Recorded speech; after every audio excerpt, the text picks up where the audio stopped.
Welcome to winter classes. और आज class में स्टार्ट करने वाले हैं क्लास 9 का चैप्टर नंबर 2 समांतर रेखाएं प्रश्न संख्या 2.2 का परिचय।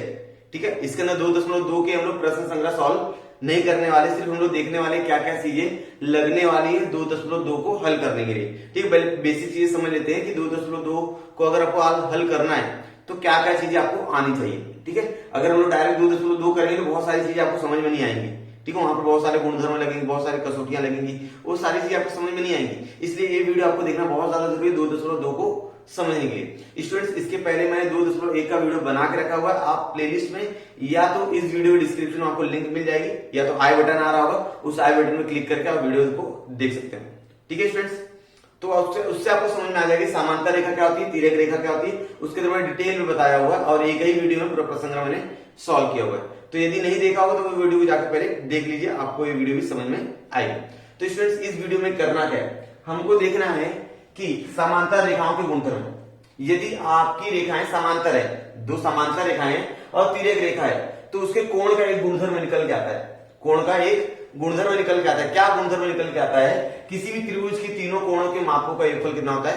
180 होता है। कोई भी त्रिभुज ले लीजिए, आपने बचपन से सुना होगा, छोटी क्लास में सुना होगा आपने कि त्रिभुज के तीनों कोणों के मापों का योगफल कितना होता है? 180 होता है। तो उसको सिद्ध करने के अलग अलग तरीके हैं, लेकिन आज हम लोग त्रिभुज के तीनों कोणों के मापों का योगफल 180 अंश होता है, इसको हम लोग समांतर रेखाओं के गुणधर्म का उपयोग करके सिद्ध करेंगे। ठीक है, दूसरी चीज क्या सीखनी है? समांतर रेखाओं की कसौटियां। 3 कसौटी होती है, आपको मालूम है। जो समांतर रेखाएं और तिर्यक रेखा होती है तो वहां पर 3 अलग अलग प्रकार के कोण बनते हैं। एक अंतः कोण होता है, एक संगत कोण होता है और एक एकांतर कोण होता है। ये 3 मेन कोण है। ठीक है, तो इन तीनों कोणों के ऊपर यहाँ पर क्या है? अलग अलग कसौटी। जैसे पहली कसौटी लिखी गई है कि तिर्यक रेखा के एक ही ओर बने अंतः कोणों की जोड़ी संपूरक कोणों की जोड़ी होती है। तो अगर तिर्यक रेखा के एक ही ओर बने अंतः कोणों की जोड़ी क्या है? संपूरक, तो मतलब वो दोनों रेखाएं क्या रहेंगी? समांतर रहेगी, ये बताता है। समझ में आ गया? जैसे ये समांतर रेखा हमारे पास है और ये तिर्यक रेखा है, बराबर। अगर ये दोनों कोणों को जोड़ दिया, कोण ए और कोण बी, अगर इनको जोड़ा मैंने 180 अंश मिला। अगर यानी रेखा का नाम एल है, यानी का एम है, अगर ये दोनों को जोड़ के 180 अंश मिलता है, मतलब एल समांतर एम है। समझा? यही बोलना है। दूसरा वाला, एकांतर कोण की एक जोड़ी समान हो तो वे कोण क्या रहेंगे? परस्पर समांतर रहेंगे। अगर एकांतर कोणों की एक जोड़ी समान है, मतलब आपको 2 समांतर रेखा और एक तिर्यक रेखा दी गई है, उसमें से एकांतर कोण की एक जोड़ी समान है, तो आप बोल सकते हो वो दोनों रेखाएं क्या है? परस्पर समांतर है। ठीक है, चलिए अब आगे।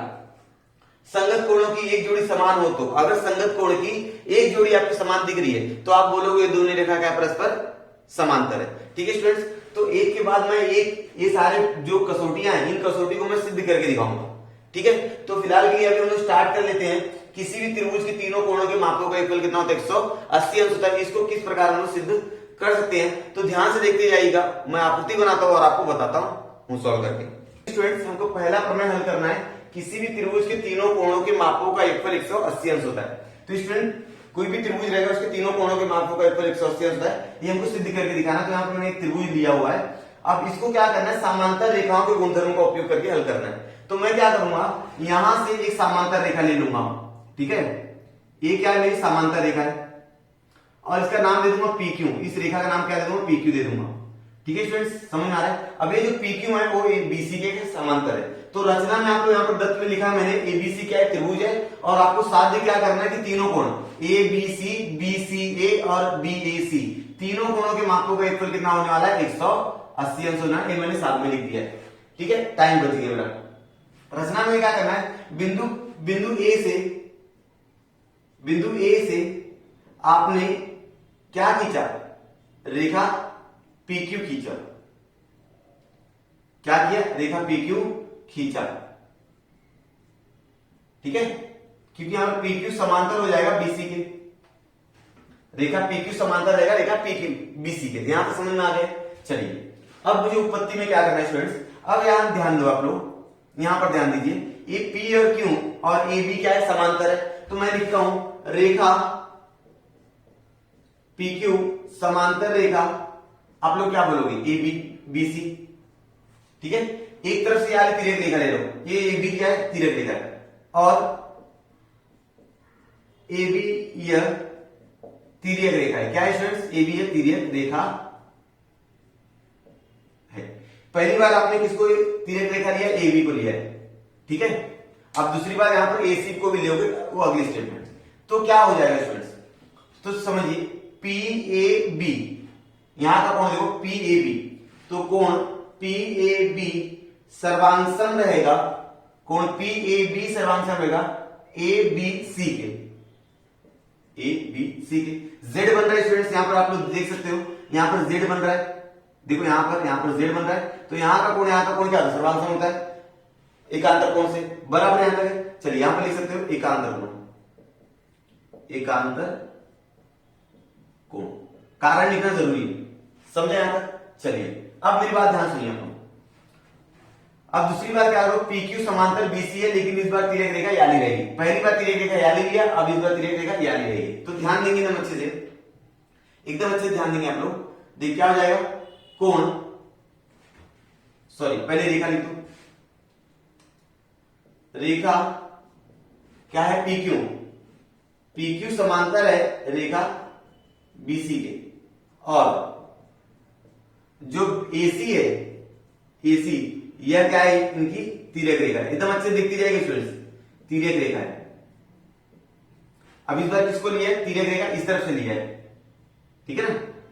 पहले ए बी तिर्यक रेखा लिखा, बाद में एसी तिर्यक रेखा लिया है, बराबर। अब देखिए तो यहां पर क्यू ए सी कोण क्या बन रहा है? वहां पर क्यू ए सी सर्वांगसम रहेगा, या बराबर भी लिख सकते हो, यहां पर बराबर भी लिख सकते हो आप, सर्वांगसम बराबर लिखो चलेगा।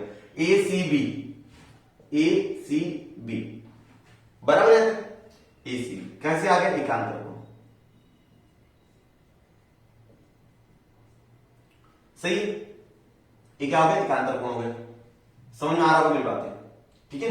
चलिए अब सुनिए, हम लोग क्या करते हैं, ये समीकरण हमारा 1 रहेगा और ये समीकरण हमारा 2 रहेगा, ठीक है। अब समीकरण 1 और 2 से कथन बोलो, समीकरण बोलो, चलेगा। कथन 1 और 2 से क्या मालूम पड़ेगा स्टूडेंट्स? कथन 1 और 2 क्या करो आप लोग, इस तरफ वाले को इस तरफ जोड़ दो, इस तरफ वाले को इस तरफ से जोड़ दो, ठीक है। क्योंकि दोनों क्या बराबर है, तो इसका योग और इसका योग क्या है? बराबर ही रहने वाला है। तो कोण, यहां पर ध्यान दीजिए, ए बी सी प्लस कोण क्या रहेगा? ए सी बी बराबर क्या रहेगा? यहां पर कोण पी ए बी प्लस कोण क्या रहेगा? क्यू ए सी, ठीक है। यहां तक समझ में आ गया? यहां तक समझ आया क्या? मैंने क्या किया? लेफ्ट हैंड साइड को यहां पर जोड़ के रखा, राइट हैंड साइड को यहां पर जोड़ के रखा। इसको यहां पर लिखकर तो भी चलता, लेकिन मैं सादे के हिसाब से ये वाला जो नाम है यहां पर लिख रहा हूं, ठीक है। अब ध्यान दीजिए, आपका यहां पर एबीसी आ गया, यहां पर भी एबीसी है, यहां पर एसीबी आ गया, यहां पर एसीबी है। किसकी कमी है? बीएसी की कमी। देखो यहां पर बीएसी की कमी है। तो मैं क्या करता हूं? बीएसी को दोनों पक्षों में जोड़ देता हूं। तो कोण बीएसी को दोनों पक्षों में जोड़ने पर, अब जोड़ क्यों रहा है स्टूडेंट्स? क्योंकि मुझे जो मान लाना है उसके अंदर एबीसी, एसीबी और बीएसी है। तो यहां पर बीएसी की कमी थी, तो मैं क्या करता हूं? जोड़ता हूं, यहां पर भी जोड़ूंगा और यहां पर भी जोड़ूंगा, बात एक ही हुई होगी। कोण एबीसी प्लस कोण एसीबी प्लस कोण क्या रहेगा? बीएसी बराबर, ध्यान से सुनिए, बराबर कोण पीएबी प्लस कोण क्यूएसी प्लस कोण बीएसी। सही है? यहां समझ में आ गया? पक्का? चलिए अब मेरी बात ध्यान सुनो स्टूडेंट्स, अब यहां पर बहुत इंपॉर्टेंट बात होने वाली है। अब हमको देखो, पीएबी और बीएसी मिलकर क्या बन रहा है? पीएसी बन रहा है। पीएबी और बीएसी मिलके पीएसी बन रहा है, ठीक है। ये दोनों को देखो, किसको देखना? पीएबी को देखना है, पीएबी और बीएसी। पीएबी और बीएसी को क्या करो आप लोग? जोड़ दो, देखो जोड़ दो, पीएबी बीएसी, ये मिलकर पीएसी बन रहा है। तो मैं यहां पर लिख सकता हूं कोण पीएसी प्लस कोण क्यूएसी, लिख सकता हूं, क्योंकि दोनों को जोड़ने के बाद यहां पर आप लोग लिख सकते हो कि कारण क्या लिख सकते हो? कोण पीएसबी प्लस कोण बीएसी बराबर है कोण PAC, ठीक है ना, ये कारण आपने यहां पर लिख दिया, ठीक है। अब इसमें ध्यान सुनिए, अब ये क्या है, PAC और QAC, देख रहे आप लोग, PAC और QAC, अगर मैं यहां पर ढक दूं तो ये क्या लिख रहा है, आपको सीधी लाइन दिख रही है, मतलब वहां पर क्या बन जाएगा, रेखीय युगल कोण, एक कोण यहां पर और एक कोण यहां पर। रेखीय युगल कोण का माप कितना होता है, 180। अब ये दोनों क्या है, रेखीय युगल कोण है, तो मैं यहां पर लिख दूंगा 180। क्यों, कारण क्या रहेगा, रेखीय युगल कोण, रेखीय युगल कोण क्या होगा स्टूडेंट्स, रेखीय युगल कोण होगा। तो इसलिए ये तीनों कोण का माप कितना हो गया, 180 अंश हो गया। इसलिए हम लोग बोलेंगे कोण ABC प्लस कोण ACB प्लस कोण BAC बराबर आ गया हमारा 180 अंश। ठीक है स्टूडेंट, समझ में आ गया इतना। ये इस तरह से हमने समांतर रेखाओं के गुणधर्मों का उपयोग करके हमने कोई भी त्रिभुज 180 अंश का होता है, त्रिभुज के तीनों कोणों के मापों का योगफल 180 अंश होता है, ये हमने सिद्ध करके दिखाया। बहुत आसान था, समझा होगा आप लोगों को। अब मैं क्या करता हूं, ये जो तीन की कसौटी है, ये तीनों को मेरे को क्या करना, सिद्ध करके दिखाना है। तो मैं एक के बाद एक लिखता हूं और आपको सिद्ध करके दिखाते जाता हूं। तो इसको आप लोग कॉपी में नोट डाउन कर लो, या स्क्रीनशॉट ले लो, या वीडियो पॉज करके सारा लिख लो। मैं अभी वाला जो है समांतर रेखाओं कसौटियां, ठीक है, उसको मैं पहला वाला सिद्ध करके दिखाता हूं। यहां पर पहली कसौटी मैंने लिख दिया है, क्या है, समांतर रेखाओं की अंतःकोण की कसौटी। मतलब समांतर रेखाओं की अंतःकोण की कसौटी क्या होती है, यदि आपके पास दो समांतर रेखाएं हैं और एक तिर्यक रेखा है, और उस तिर्यक रेखा द्वारा बनने वाले अंतःकोणों के मापों का योगफल अगर 180 अंश है, तो ये दोनों रेखाएं क्या रहेगी, समांतर रहेंगी। ये बताने की कोशिश की गई इस प्रमेय के माध्यम से, और उसी चीज को हमको क्या करना, सिद्ध करके बताना है कि वो दोनों रेखा समांतर होती कैसे है। ठीक है, तो चलिए यहां पर देख लीजिए, दो भिन्न रेखाओं को किसी एक तिर्यक रेखा द्वारा प्रतिच्छेदित करने पर, दो अलग अलग भिन्न रेखाएं, यहाँ पर AB और CD दो रेखाएं हैं यहाँ पर, और तिर्यक रेखा यहाँ पर कौन है, XY। XY क्या, तिर्यक रेखा, उनकी तिर्यक रेखा एक ही ओर बनने वाले कोण, एक ही ओर बनने वाले कोण मतलब मान लो यहाँ पर और यहाँ पर एक ही ओर बने अंतःकोणों के योगफल 180 अंश है। मतलब एक कोण जो भी रहेगा, ये वाला कोण और ये वाला कोण, ये दोनों को अगर मैं जोड़ू तो मुझे कितना मिलना चाहिए, 180 अंश मिलना चाहिए। अगर ऐसा है तो AB जो रहेगा वो CD के क्या रहेगा, समांतर रहेगा। कब, जब ये दोनों कोणों को जोड़ोगे, मतलब ये वाला कोण और ये वाला कोण जब आप जोड़ोगे तो आपको मालूम पड़ेगा कि AB, अगर ये वाला कोण दोनों जोड़ दिया तो 180 अंश मिलेगा। तो आप बोल सकते हो कि AB और CD क्या है, समांतर है अंतःकोण की कसौटी से। कौन सी कसौटी से, अंतःकोण की कसौटी से। ठीक है, तो चलिए सिद्ध करके बताते हैं। ठीक है, तो यहां पर मैंने कुछ चीजें लिख के रखी ऑलरेडी दत्त में कि XY, यह जो XY है वो AB और CD का क्या, तिर्यक रेखा है, ये मुझे मालूम है। और चूंकि यहां पर क्या बोला, एक अंतःकोण है, तो यहां पर दो कोणों का माप योगफल 180 अंश रहेगा। कौन सा, BPQ और PQD, देख रहे हो, BPQ और PQD का माप कितना रहेगा, 180 अंश रहेगा, ये फिक्स रहेगा। ठीक है, अब चलिए इसको सिद्ध करना है, तो स्टूडेंट्स यहां पर हम लोग अप्रत्यक्ष पद्धति से सिद्ध करेंगे। कौन सी पद्धति से, अप्रत्यक्ष पद्धति से, अप्रत्यक्ष विधि। अप्रत्यक्ष विधि क्या होती है स्टूडेंट्स, इसके पहले मैंने एक पार्ट पढ़ाया है, भूमिति के मूलभूत संबोध। ठीक है, ज्योमेट्री का पहला पार्ट पढ़ाया है, भूमिति के मूलभूत संबोध। उसके अंदर मैंने बताया हुआ है कि अप्रत्यक्ष विधि क्या होती है। जब भी आप देखो किसी चीज को सिद्ध करना है तो दो तरीका है, प्रत्यक्ष तरीका और अप्रत्यक्ष तरीका। तो प्रत्यक्ष विधि से जब आप सॉल्व करते हो तो पूरा सॉल्व करते हो, वहां कुछ मानना नहीं रहता।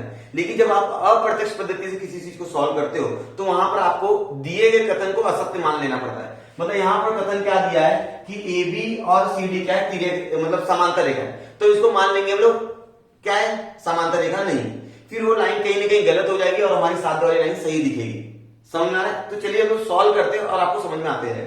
तो इस विधि को सॉल्व करने के लिए, इसको सॉल्व करने के लिए अप्रत्यक्ष विधि का इस्तेमाल कर रहे हैं। और यहां पर हम मानेंगे, माना रेखा AB तथा रेखा CD समांतर नहीं है, समांतर नहीं है। ठीक है, मान लेते दोनों समांतर नहीं है।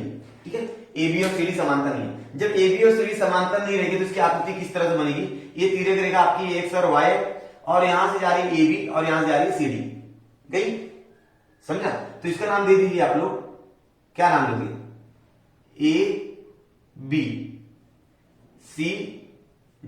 बराबर।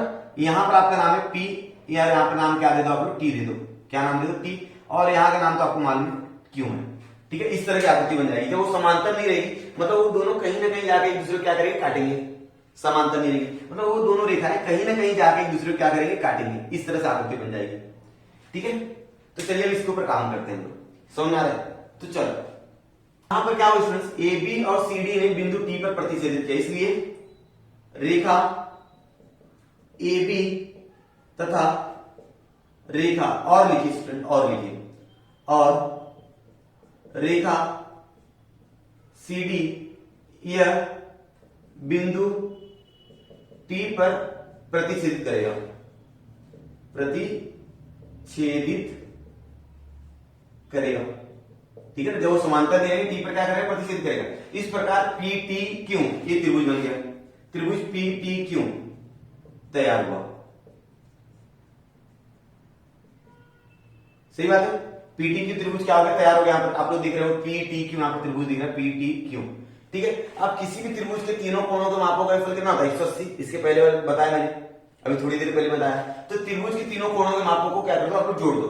तीन कोण कौन से रहेंगे स्टूडेंट्स, पी टी क्यू पहला कोण रहेगा, दूसरा कोण रहेगा P Q T, P Q T रहेगा, और तीसरा कोण रहेगा Q P T, Q P T 180 अंश। यहां पर आप कारण लिख दो, त्रिभुज के तीनों कोणों के मापों का योगफल 180 अंश होता है। क्या कारण लिखोगे, त्रिभुज के तीनों कोणों के मापों का योगफल 180 अंश का कारण लिख दीजिएगा। ठीक है, अब ध्यान सुनो मेरी बात, यहां पर ये जो हमारे हिसाब से यहां पर जो बीपीटी है, समझ आ रहा है मेरी बात, बीपीटी कहां पर है, देखो बी की जगह पे टी आ गया, बी की जगह क्या आ गया टी, तो आप बी मत बोलिएगा टी बोलिएगा। ठीक है ना, बी की जगह पर क्या आ गया, टी आ गया। तो यहां जहां यहां देखिए पी और क्यू, ये जो पी और क्यू का कोण था कितना था, 180 अंश था। यहां पर देखो पी है यहां पर, और यहां पर क्या है क्यू, मतलब इनकी जगह पर मुझे रखना है 180 अंश। कितना रखना है, 180 अंश। ध्यान देंगे एकदम अच्छे से, तो पी टी क्यू बराबर प्लस 180 अंश। ठीक है, 180 अंश। और आपको मालूम है कि त्रिभुज के तीनों कोणों के मापों का योगफल कितना होता है, 180 अंश होता है। लेकिन यहीं पर दो कोण का माप कितना हो गया, 180 अंश हो गया। क्योंकि तो पी टी क्यू का मान कितना आएगा, इसलिए पी टी क्यू का मान कितना आएगा, 180 माइनस 180। सो पी टी क्यू का मान 0 होगा, पी टी क्यू का मान कितना होगा, 0 होगा। ठीक है ना, अब आपको मालूम है त्रिभुज के तीनों कोणों के मापों का योगफल 180 अंश होता है। लेकिन यहां पर क्या है, पी टी क्यू और क्यू पी टी का मान 180 अंश है, इसलिए पी टी क्यू का मान कितना होगा, 0 होगा। अब जब भी किसी कोण का माप 0 होगा मतलब वो क्या रहेगा, एक ही रेखा पर आएगा। क्या होगी, एक ही रेखा पर आएगा। ठीक है ना, आपको मालूम है चांदा में, चांदा में आपने देखा होगा, चांदा में आप देखते हो इस तरह से चांदा रहता है। ठीक है, यहां पर 0 रहता है और यहां पर क्या रहता है, सॉरी यहां पर ऐसा लाइन रहेगा और यहां पर क्या रहेगा 0 और यहां पर क्या रहेगा 180। तो अगर मैं 0 से यहां पर जाऊं तो मेरा 0 अंश मिलता है, मतलब इस तरह की आकृति 0 कोण बताती है। अगर 0 कोण बताती है मतलब वो क्या, एक ही लाइन है। ठीक है ना, 0 कोण बताती है मतलब वो क्या है, एक ही लाइन है। लेकिन कौन एक ही लाइन है, जो ए बी और सी डी क्या एक ही लाइन होनी चाहिए अगर 0 कोण है तो। लेकिन ए बी और सी डी हमारे दत्त के हिसाब से क्या है, अलग अलग लाइन है, दो भिन्न लाइन है। ठीक है, तो मैं क्या लिखूंगा यहां पर, ध्यान से देखिएगा, मैं लिखूंगा इस प्रकार,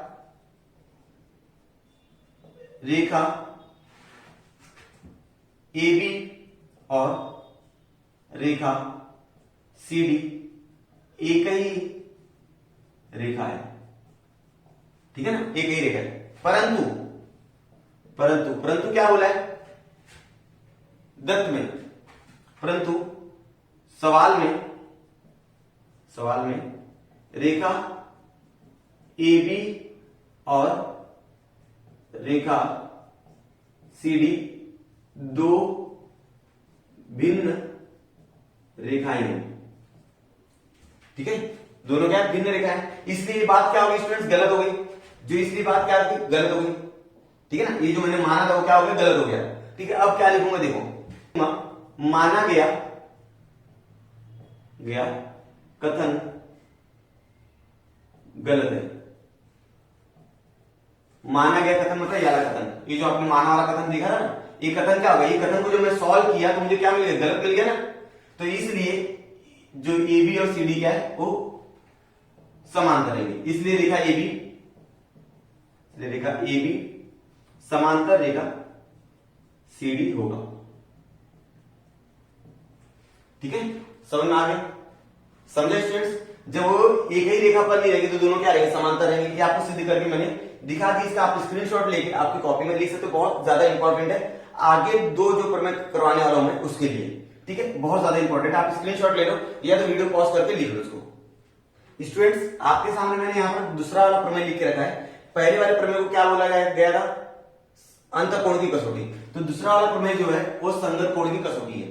संगत कोण में क्या होता है, यदि दो रेखाएं समांतर हैं और एक तिर्यक रेखा क्या करिए, प्रतिच्छेद करिए, तो अगर संगत कोणों की एक जोड़ी सर्वांगसम, संगत कोण क्या होता है, सर्वांगसम होते हैं। संगत कोण और एकांतर कोण सर्वांगसम होते हैं और अंतः कोणों के मापों का एक पर 180 अंश होता है। ये तीन बातें आपको याद रखनी है पूरे पाठ के अंदर।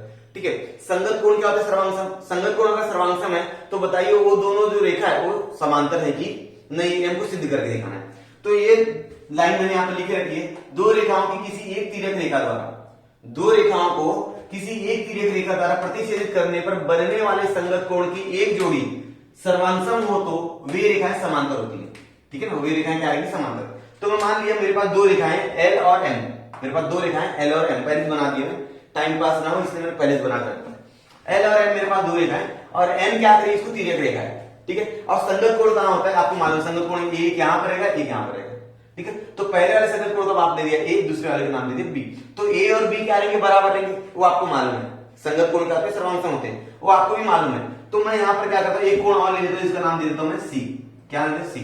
ठीक है, अब सॉल्व करने का प्रयास करता हूं कि एल और एम कैसे समांतर होंगे। ठीक है ना, आपको बताना है। तो मुझे ये सारी चीजें मैंने लिख दिया कि एन क्या है, एम और एन का तिर्यक रेखा है और ए और बी क्या है, बराबर है। बराबर, ए और बी क्या है, बराबर है। तो मुझे सिद्ध क्या करना है, एल समांतर है एम की, ये मुझे सिद्ध करके दिखाना है। तो बच्चों मैं क्या करूंगा, देखो उत्पत्ति में मैं क्या करूंगा, बहुत आसान है। क्या करेंगे, देखो एकदम आसानी से ध्यान दो एकदम अच्छे से। रेखा एल समांतर रेखा एम है और रेखा एन यह तिर्यक रेखा है। इतना तो मालूम आपको, इतना आपको मालूम है। ठीक है, इतना आपको मालूम है। अब ध्यान से सुनिए, मेरी बात ध्यान सुनिए। यहां पर देखिए आप लोग ए प्लस सी, ए प्लस सी क्या होगा आपको, ए प्लस सी रेखीय कोण हो जाएगा, ए प्लस सी 180 अंश हो जाएगा। ध्यान सुन रहे मेरी बात, ए प्लस सी, ये एक ही रेखा पर बन रहा है कोण, तो यहां का कोण और यहां का कोण जब जोड़ोगे तो 180 अंश मिल जाएगा। तो मैं बोलता हूं ना, यहां पर मैं लिख सकता हूं कोण ए प्लस कोण सी बराबर 180 अंश। कारण क्या आएगा आपको मालूम है, कारण आएगा रेखीय युगल कोण। क्या आएगा, रेखीय युगल कोण। कारण क्या आगे, रेखीय युगल कोण आने, यहां से समझा। अब दूसरी कंडीशन देखो, बी और सी, बी और सी नहीं, बी और सी मत देखो। अब यहां पर देखो ए और बी क्या ऑलरेडी सर्वांगसम है, तो यहां पर आप लिख सकते हो कोण ए बराबर कोण बी। ये क्या है स्टूडेंट्स, दत्त है। क्या है, दत्त। तो स्टूडेंट्स ए और बी बराबर है, इसका मतलब मैं ए की जगह पर, इस ए की जगह पर बी लिख सकता हूं, लिख सकता हूं ना, क्योंकि ए और बी बराबर है। आप ए की जगह बी लिखो या बी की जगह एक लिखो, बात एक ही है। तो मैं ए की जगह बी लिख देता हूं, कोण ए कोण बी प्लस कोण सी बराबर 180 अंश। कोण बी और सी कितना हो गया, 180 अंश हो गया। ठीक है, अब इसमें देखो बी और सी क्या है, अंतःकोण है। ठीक है, अगर अंतःकोणों के मापों का 180 अंश होता है तो वो रेखा क्या होता है, समांतर हो जाती है। तो हम लोग लिख सकते हैं, इसलिए रेखा एल समांतर रेखा एम। क्यों, क्योंकि भाई ये अंतःकोण है ना, आपने इसके पहले वाले देखा, इसके पहले वाले मतलब प्रमेय में। ठीक है ना, अगर 180 अंश रहेगा तो ये दोनों समांतर होती हैं। अंतःकोण के प्रमेय देखा आप लोगों ने, अंतःकोण की कसौटी, कसौटी लिख दो, गुणधर्म लिख दो, बात एक ही है। बहुत लोग कसौटी बोलेंगे, बहुत लोग गुणधर्म बोलेंगे। चलिए कोई बात नहीं, समझ में आ गया। ये अंतःकोण कसौटी क्या हो गया, समांतर हो गया। कितना आसान था ना, इसलिए इस गुणधर्म को हम लोग क्या बोलेंगे, संगत कोण कसौटी कहेंगे। इसलिए इस गुणधर्म को क्या बोलेंगे, संगत कोण कसौटी कहेंगे। ठीक है, अब एक कसौटी और बची हुई है, एकांतर कोण की कसौटी, उसको हम लोग हल कर देते हैं। अगला हमारे पास प्रमेय है एकांतर कोण कसौटी।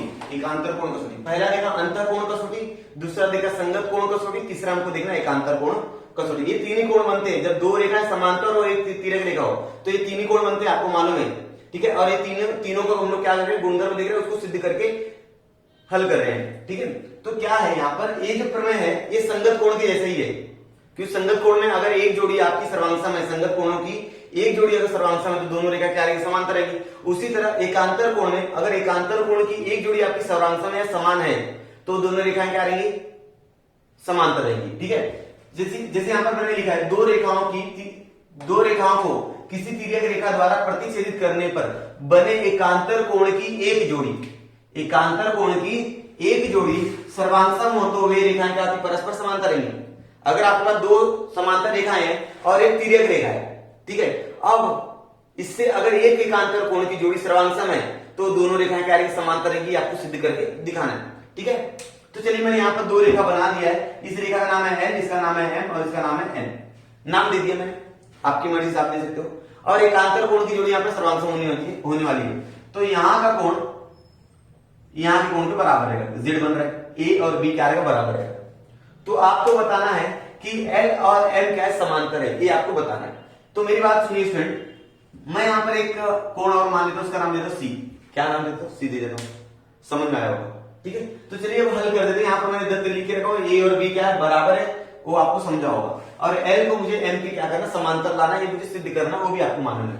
अब क्या करना है, देखो मैं लिखता हूं रेखा एल समांतर तो नहीं है, पहले मैं लिख देता हूं कि भाई ए और बी, देखो यहां पर अगर आपको देख रहे होंगे ए और सी ये रेखा युगल कोण है, ये एक ही रेखा पर बने दो कोण है, एक कोण यहां पर, एक कोण यहां पर, रेखा युगल कोण है, सही बात है। तो ए और सी क्या हो जाएंगे, एक रेखा युगल कोण हो जाएंगे, कोण ए प्लस कोण सी बराबर 180 अंश। रेखा युगल कोण का मान कितना होता है, 180 अंश होता है। तो मैं यहां पर लिखूंगा रेखीय युगल कोण, क्या लिखूंगा, रेखीय युगल कोण, ठीक है। क्योंकि आपको यहां पर एक चीज और मालूम है स्टूडेंट्स कि ए और बी क्या है, बराबर है, कोण ए बराबर कोण बी। डायग्राम के हिसाब से बोल सकते हो, दत्त के हिसाब से भी आप लोग बोल सकते हो। तो मैं क्या बोल सकता हूं, मैं क्या इस बी ए की जगह पर मैं बी लिख सकता हूं। आप बोलोगे क्यों, तो भाई क्योंकि बी जो है वो ए के बराबर है, बी जो है वो ए के बराबर है, मतलब ए की जगह पर बी आ सकता है, दोनों एक दूसरे के बराबर है। तो मैं लिख सकता हूं कोण बी प्लस कोण सी बराबर 180 अंश। अब आप लोग देख रहे होंगे एक कोण बी और कोण सी क्या दिख रहा है, अंतर कोण दिख रहा है, क्या दिख रहा है, अंतर कोण दिख रहा है। कोण बी और सी देखो ना, सी दिख रहा है यहाँ पर, अंतर कोण, यहाँ का कोण, यहाँ का कोण, अंतर कोण। तो मैं क्या लिखूंगा, रेखा एल समांतर रेखा एम, कैसे, अंतर कोण कसौटी, क्या बोला मैंने, अंतर कोण कसौटी, समझ में आ गया। यदि अंतर कोण कसौटी से दोनों 180 अंश को हो गए तो क्या हो जाएगा, दोनों समांतर हो जाएंगे, और इसी को क्या कहा जाता है, एकांतर कोण कसौटी कहते हैं, ठीक है स्टूडेंट्स। आपकी किताब में स्टूडेंट्स एक और उप प्रमेय दिया हुआ है पेज नंबर 21 पर, मैं उसको सॉल्व करके नहीं बताऊंगा, मैं खाली पढ़ देता हूं और आपको समझा देता हूं। यदि कोई रेखा उसी प्रतल में अन्य दो रेखाओं पर लंब हो तो वे रेखाएं परस्पर क्या होती है, समांतर होती है। यदि कोई रेखा है, ठीक है, ये दो रेखा हमारे पास, अब कोई एक रेखा क्या आ रही है, इसके ऊपर लंब आ जा रही है, तो आपको क्या बताना है, इसको एल मान दिया, इसको एम मान दिया, इसको एन, तो एल एम क्या रहेगा, समांतर रहेगा, आपको बताना है। क्योंकि बच्चों जब ये लंब बनेगा तो यहाँ का कोण क्या रहेगा, 90 अंश, यहाँ का कोण क्या रहेगा, 90। आपको मालूम है जब वो लंब गिरेगा वहां पर तो यहाँ पर समकोण बनाएगा ना, यहाँ पर भी क्या बनाएगा, समकोण बनाएगा, ठीक है। अब आपको मालूम है अगर इसको आप ए मानती हो, इसको बी मानती हो, इसको सी मान लो, इसको डी मान लो, ठीक है, इसको सी मान के इसको डी मान लो, तो आप लोग बोल सकते हो कि सर ये 90 है तो सी भी कितना हो जाएगा, 190 हो जाएगा। क्यों, रेखीय युगल कोण है, कोण ए प्लस कोण सी क्या रहेगा, 180 अंश रहेगा, और कोण ए का मान 90 दिया तो कोण सी का मान कितना हो जाएगा, 90, ठीक है। अब कोण सी का मान यहाँ पर 90 मिल गया स्टूडेंट्स, और कोण बी का मान ऑलरेडी 90। अब बी और सी को जोड़ो, कोण बी और प्लस कोण सी जोड़ दो तो आपको मिल जाएगा 180, तो एल एम क्या आ जाएगा, समांतर हो जाएगा, ठीक है। इस प्रकार से भी हल कर सकते हो आप लोग, लेकिन मैं बता नहीं रहा हूं, ठीक है स्टूडेंट। तो इस तरह से ये 2.2 का हमारा परिचय हुआ, हमने 3 प्रमेय देखे सिद्ध करके, इसके बाद किसी त्रिभुज में 3 कोणों में मापों का योगफल कितना होता है, 180 अंश होता है, इसको भी मैंने सिद्ध करके बता दिया। तो ये वीडियो जो है ये 2.2 2 के लिए बहुत ज्यादा इंपॉर्टेंट है। यदि आपको 2.2 प्रश्न संग्रह समझना है तो इस वीडियो को एकदम अच्छे से समझना पड़ेगा। तो उम्मीद है आपको पूरा वीडियो समझा होगा। अगर आपको कुछ भी डाउट हो या आपको वीडियो कैसी लगी है तो ये सारी चीजें आप मुझे कमेंट सेक्शन में कमेंट करके बता सकते हो। अगर भी पसंद आए तो वीडियो को लाइक कीजिए, चैनल को अभी तक सब्सक्राइब नहीं किया तो चैनल को सब्सक्राइब कर दीजिए। हम लोग मिलते हैं नेक्स्ट वीडियो में 2.2 के साथ। तब तक के लिए धन्यवाद।